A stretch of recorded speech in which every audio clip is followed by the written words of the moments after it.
Welcome back to Dream Shuttle. Break में हम वकास से कुछ बात कर रहे थे टेली कम्युनिकेशन सेक्टर के बारे में। तो वकास, आप कुछ ऐड ऑन करना चाह रहे थे, तो प्लीज बताइए। Telenor is a Norway-based company and Hong is a China-based company. So why they have come here? Obviously कि यहाँ पर वो इंजीनियर वो लोग यहाँ मौजूद हैं उन चीज़ों को हैंडल करने के लिए. This is the reason why they are here. Thank you. जैसा कि हम सब जानते हैं कि एक सेहतमंद दिमाग सेहतमंद जिस्म का मुतबादी होता है, तो हेल्थ सेक्टर से इस वक्त हमारे साथ मौजूद हैं राबेह।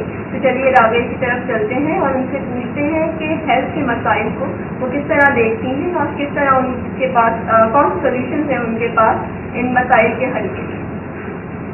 जी राबेह।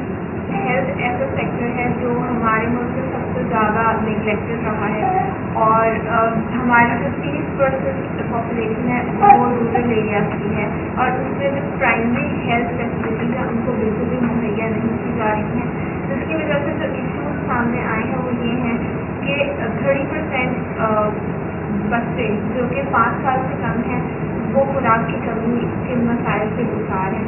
उसके अलावा हम लोग आजकल जो सबसे बड़ा प्रॉब्लम फेस कर रहे हैं वो ये है कि HIV एड्स के पेशेंट बहुत ज़्यादा बढ़ रहे हैं एंड अप्रॉक्सीमेटली 74,000 डेथ्स उसकी वजह से हुई हैं and more over environmental condition जो हैं उसकी वजह से जो कॉमन बीमारियाँ जो फैल रही हैं in children as well as in adults, वो डायरिया हो गई, मलेरिया हो गई, कॉलरा हो गई, TB, all these are because के हमारे जो इन्वायरमेंट है दैट इज नॉट क्लीन। हम लोग at the individual level as well as on the whole हम लोग सोसाइटी में खुद इकदाम नहीं कर रहे and at the youth level हम लोग को इसके लिए क्या करना चाहिए, हम लोग को अवेयरनेस प्रोग्राम इसके लिए करने चाहिए। We should educate people about कि किस तरह they should clean themselves as well as their locality and हम लोग को एक यूथ सोसाइटी स्टैब्लिश करनी चाहिए जो कि स्पेशली काम करे at the very primary level जहाँ पे बिल्कुल भी लोगों को शऊर नहीं है कि वो मतलब how to remain healthy. Government के जो सरकारी हमारे हॉस्पिटल हैं, आपने देखा होगा उनकी हालत कितनी खस्ता होती है और कितने गंदे हो रहे होते हैं। इधर पानी की पीक पड़ी है, उधर कच्चा पड़ा हुआ है। तो आप क्या अमल तजवीज़ करती हैं कि जिस तरह हम लोगों को अवेयर कर सकते हैं कि वो जो है गवर्नमेंट को और जो है क्या कहते हैं हमारे जितने भी ये हॉस्पिटल्स हैं इनकी एडमिनिस्ट्रेशन को समझाएं कि जो है ये सब चीज़ें सफाई सुथराई बहुत ज़रूरी है, इसकी वजह से बीमारियां बढ़ती हैं। अगर इस तरह की जगह ही साफ़ नहीं होंगी तो फिर और कौन सी जगह साफ़ होंगी। पब्लिक सर्विस मैसेजेस जो है वो बहुत ज़्यादा उसका रुझान बहुत बढ़ना चाहिए और वो radio television as a primary medium use करके उसको बहुत ज़्यादा स्प्रेड करना चाहिए ताकि लोगों में अवेयरनेस बढ़े। उसके अलावा हम लोग को एट दी हॉस्पिटल डॉक्टर्स और जितना भी स्टाफ है वी शुड ऑर्डर देम कि जो है वो खुद इस चीज़ को मतलब आगे बढ़ाएं ताकि जो लोग हॉस्पिटल में आ रहे हैं वो सब भी इन चीज़ों को फॉलो करें। एंड और दूसरी बात मैं ये बोलना चाहूँगी कि जिस तरह फिलनेस ब्रांड्स हो गए, लाइफ बॉय हो गया या सेफ गार्ड हो गया, इससे हम लोग कोलैबोरेट करके डिफरेंट हेल्थ अवेयरनेस प्रोग्राम्स कर सकते हैं।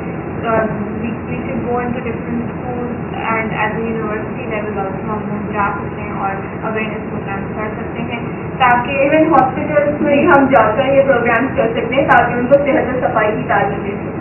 हम साथ से बात करते हैं कि साथ एक इम्पॉर्टेंट इशू हेल्थ में ये भी है कि जब बंदा फ्रस्ट्रेट होता है, एग्रेसिव होता है तो भी उसकी हेल्थ जो है डाउन होती है। इवन डिप्रेशन के शिकार हो जाते हैं बहुत से लोग, इवन हार्ट अटैक हो जाते हैं इन वजूहात से। तो आप क्या कहेंगे कि किस तरह फ्रस्ट्रेशन को और एग्रेशन लेवल को यूथ में कट डाउन किया जाए और इनकी वजूहात आप क्या देखते हैं कि किन वजूहात की बिना पर ये मसले मसाइल पेश आते हैं? एक मिसकंसेप्शन जो बना हुआ है कि हमारी यूथ इररिस्पॉन्सिबल है, जो हमारे यंगस्टर्स हैं उनको वो बहुत इररिस्पॉन्सिबल है, तो उसकी वजह से एक गैप आ गया है, जनरेशन एक गैप आ गया है जिसकी वजह से यूथ को एक फ्रस्ट्रेशन की एक एग्रेशन सा है कि यार हम अपना फीलिंग एक्सप्रेस नहीं कर सकते या हमें बार बार ये कर्ज किया जाता है कि हम इररिस्पॉन्सिबल हैं। तो सबसे पहले हमें ये मिसकंसेप्शन ख़त्म करना चाहिए और बार बार की तनकीद के बजाय हमें तनकीद पर तामीर करनी चाहिए ताकि वो लोग कुछ सीख सकें। और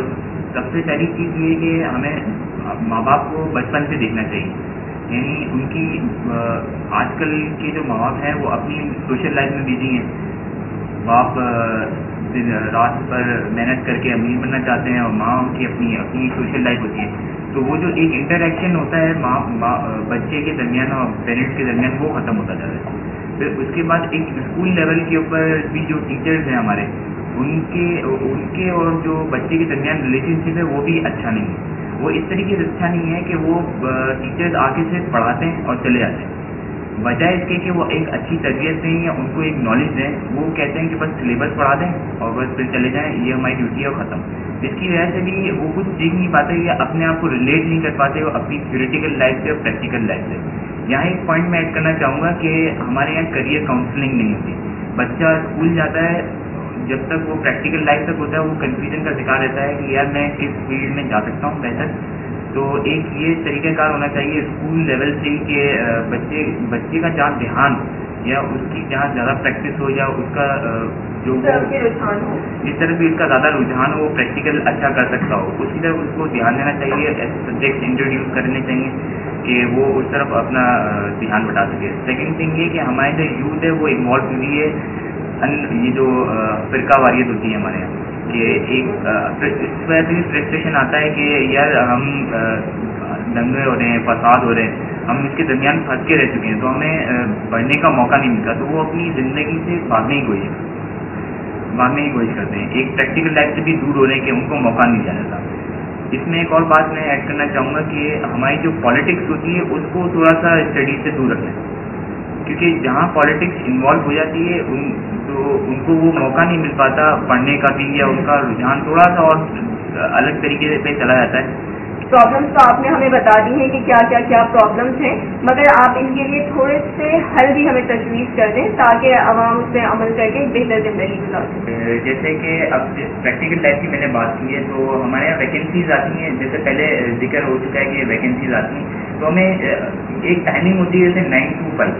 تو ہم اس ٹائمنگ کو تھوڑا سا چینج کر کے ہم اپنی جو نئی نسل ہے اس کو موقع دے سکتے ہیں کہ وہ آ کے پرفارم کریں اور اس طریقے سے ان کو ایک موقع دے سکتے ہیں. دوسری چیز یہ کہ ان کی جو مینٹل جو ہماری جو کام کرنے کا جو ہمارا طریقہ کار ہے وہ اس طریقے سے کہ ہم اتنا زیادہ انوالو ہو جاتے ہیں کہ ہم ان کی جو ریلیکسیشن ٹائم ہوتا ہے نا وہ نہیں دے پاتا. تو ان کی مائنڈ ریلیکس کے لیے ہم کوئی ریکریشنل ایکٹیویٹیز ہوتی ہیں, اسپورٹس کی ایکٹیویٹیز ہوتی ہیں, کام کے ساتھ ساتھ صحت اور کھیل کو بھی ساتھ لے کے چلیں کہ ان کا تھوڑا سا مائنڈ ڈیولپ ہو سکے, ان کی جو لیڈرشپ کوالٹیز ہیں وہ سامنے ابھر کے آ سکیں. اس وقت ہم ایک چھوٹا سا بریک لیں گے, کہیں مت جائیے گا, ہم آتے ہیں تھوڑی دیر.